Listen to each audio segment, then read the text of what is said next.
Hey guys, how's it going? So yesterday I posted to Instagram asking you guys would be interested in seeing me change my hair color and how I do it. Isn't my mug cute? Look at the back.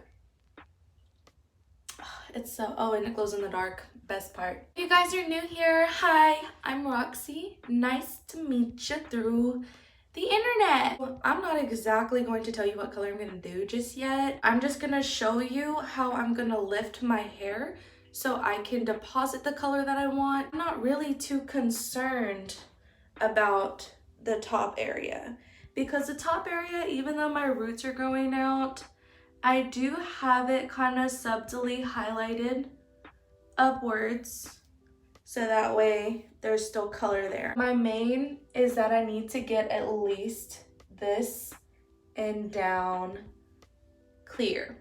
When I pull my hair back, I look like I have a bowl around my head because all this is so dark, because this is all my natural hair. And so what I'm gonna do is I'm pretty much gonna highlight upwards. Before I actually mix my color, I'm gonna go ahead and section off my hair. Don't feel comfortable doing it on yourself, don't do it on yourself. Have somebody help you if you feel more comfortable with that. I'm gonna start kind of like where my hairline starts to move down. I'm gonna start at the peak and go backwards with them to part off my hair. Is definitely what we need to work with. Okay, this is a process. This is not something you can just snap, crackle, and pop and just call it a day and say it's like all done, because it won't be all done. What I'm gonna do is I'm going to not go all the way back, kind of close towards the back, and I'm gonna do a diagonal section. And this right here is what I'm going to clip up. Yeah. I know like I curved my section, but try not to curve it. Because when you curve it, it's gonna be a lot harder to lay and place the foils whenever you go back to highlight your hair. Part is important, guys, because if you're not measuring it right, you're not gonna come out with what you want. You're gonna need some foils. I got mine from Sally's. If you guys have a Sally's Beauty Supply around you, highly recommend. That is the closest you're gonna get to beauty salon products. I go there for some of my stuff all the time, but I have some pop-up foils that I'm gonna be using. And then of course you need a bowl. You also need a brush. You also need a foiling comb. It's got like the metal pick on the end. And then you're also going to need some developer. Mine's 30 volume. And then I also have powder lightener. I want to do a 1-to-1 ratio. Some people say do 1-to-2 ratio. I always equal parts is better if you ask me. So I'm just doing 1 full scoop in my bowl with an ounce of the 30 volume. Pretty much just gonna stir. You want to make sure that it's like a creamy, Cool Whippy consistency.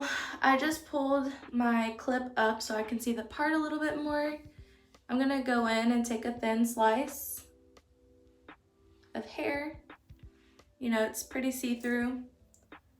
And then with your comb, you pretty much just want to go up and down through the hair. It's called a weave.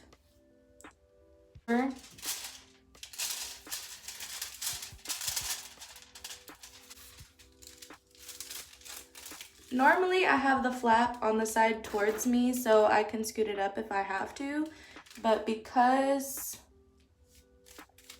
I cannot see myself 100%, I'm not gonna do that. So, and I'm not worried about going all the way to the root either,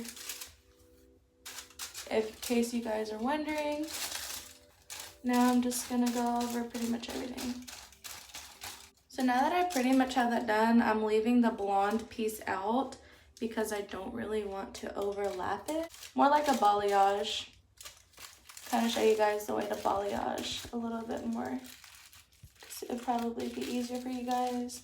I'm just gonna fold these over. Ignore how crappy my like folding of my foil is.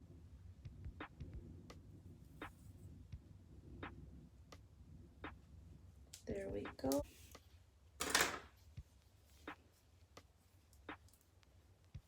The other way to do it, which is what I did on the top of my hair, you can take this and then you just want to back comb, like tease it. And again, you can either take the whole thing and do it, or you can take a piece of the section. And for me, I'm gonna do kind of a softer weave, leave more hair out than I'm taking. You guys can see that a little bit. Definitely leaving more hair out than I'm taking. Again, another foil. And you're only gonna go as far up as it'll let you without you grabbing it like crazy. And the tighter you hold the hair, the more it'll hold the foil there, so you can actually put your product down.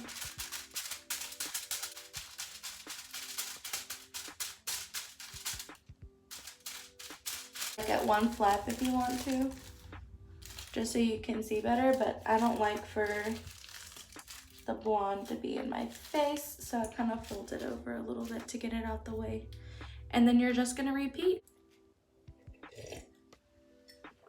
So like I thought, I have exactly 4 foils on this side, 4 on this side. So not a lot of foils, but it'll make a bigger difference. We're gonna go ahead and get started with the next portion of this video. So the rest of my hair, I'm just gonna pull forward. What I'm gonna do with the remainder of this bleach, I'm gonna add some ash in there, like hair color.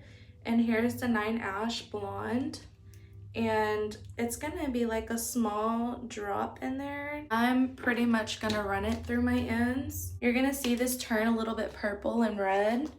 That's how you know like the ash is in there, and it's gonna pretty much cancel out the orangey, pinky, reddy tones from my hair, as well as lift it because this is still bleach. Yeah, so I'm pretty much gonna touch only the blonde part.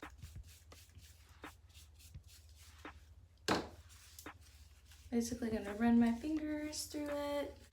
You can already kind of see a difference happening with here and here. Yeah, you can definitely tell now it's definitely a lot lighter than what it was. I may just stop here and just wash this side out because I'm pretty sure this side's gonna take how I want it to. Okay, so we're back. I ended up going ahead and rinsing them out. They're pretty blonde. Got some pretty blonde coming in here too. So we're gonna go ahead and just pull these out. Now I'm just gonna go ahead and rinse out my hair and wash it really good over in the tub. I'm gonna be toning our hair. I'm gonna be using Redken Shades EQ, and then I'm gonna be using 8 VB. I'm gonna be using a little bit more P than I will the VB, so kind of like this one is 1 part and this one is maybe 1/3. This was just clear a second ago.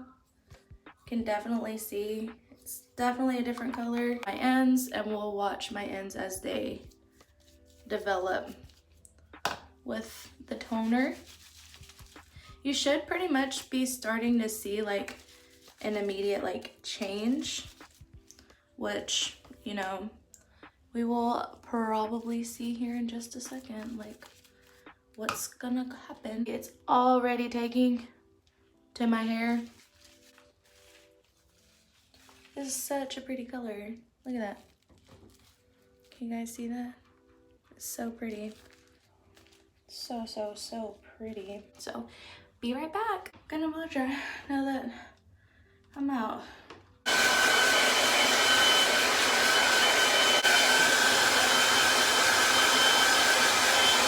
Here are the colors. I've got quite a few actually for y'all to see. Okay, these are the colors I have, okay? The main thing about the color is the Arctic Fox Periwinkle. And then I also have the Pulp Riot and Lilac to add some more purple to it. I have 2 different blues. I have the regular blue Chroma Silk by Pravana, And then I also have the color intensity in Sapphire by Joico. Also by Pulpariet, this is the shade Velvet. It's more like an eggplant color. I'm gonna add just maybe about equal parts to, no, maybe about 4 drops in there of Velvet. And then also in the root, I'm gonna add the blue Sapphire. So probably gonna do about 4 drops as well. Tilt this, there we go. Now you guys can see it a little bit better. So as I mix this, you guys can see this is a really, really pretty color. So what I think I'm gonna do is, I think I'm gonna add a little bit of conditioner to the lightest shade because I don't want my hair super dark. The goal was to go a little bit more on the pastel side. So let me grab my conditioner real quick. I'm sure you can kind of see a little bit more now. This is more like a midnight blue. I am trying to get them a little bit more towards pastel, but I want them still vibrant enough to where they will take to the hair really good. Got me some nitrile gloves because I got finger tattoos and I don't want them to fade. You guys, I don't know how you guys will feel about it, but you know, can't really hate it. Oh, look at how pretty that looks. All the way down. Now we're gonna throw that periwinkle shade on top. Throw that last concoction we made. This is gonna be interesting. I honestly don't know how this is gonna turn out, but I'm hoping for the best. So there's number 1. Now I'm gonna finish the rest of my hair and we'll tune back in. Here is some more of the hair. Finally finished. Oh yeah, that's gonna be a beautiful mark to take off. I am completely covered in color. My hair is completely colored. Now I'm just gonna wait about 30 minutes and then I'm gonna rinse it out and I'll show you guys the finished product. I can't wait, you guys. Don't think I'm gonna turn out to have what I wanted, but I'm sure over time when it fades, I will get more closer to the color that I want. I will see you guys when my hair is all washed, dried, and styled. Hey, I pretty much got it. And I absolutely love how my color turned out. And you can even see like there's some purple and silver in there. And there's the top, if you can see like the color a lot better. I have my hair up because I'm about to record a video. Just keep in mind, guys, whenever you are attempting this, or if you decide to attempt it, don't bleach your hair in chunks. It won't come out even. Make sure you're thoroughly saturating. Make sure you mix your color slowly so you can get the best shade that you want. If your color in your bowl is a shade or two darker, your color, when your hair is wet, it's always darker than what it is when it's dry. So also keep that in mind and don't judge your hair until you see it dried and styled. Thank you guys so much for watching this video. I know it was a journey, should I say, like quite the journey. If you did, make sure you leave me a thumbs up. If you didn't, I'm sorry. I hope you guys stay safe out there with much love, and I will see you guys next time. Bye guys.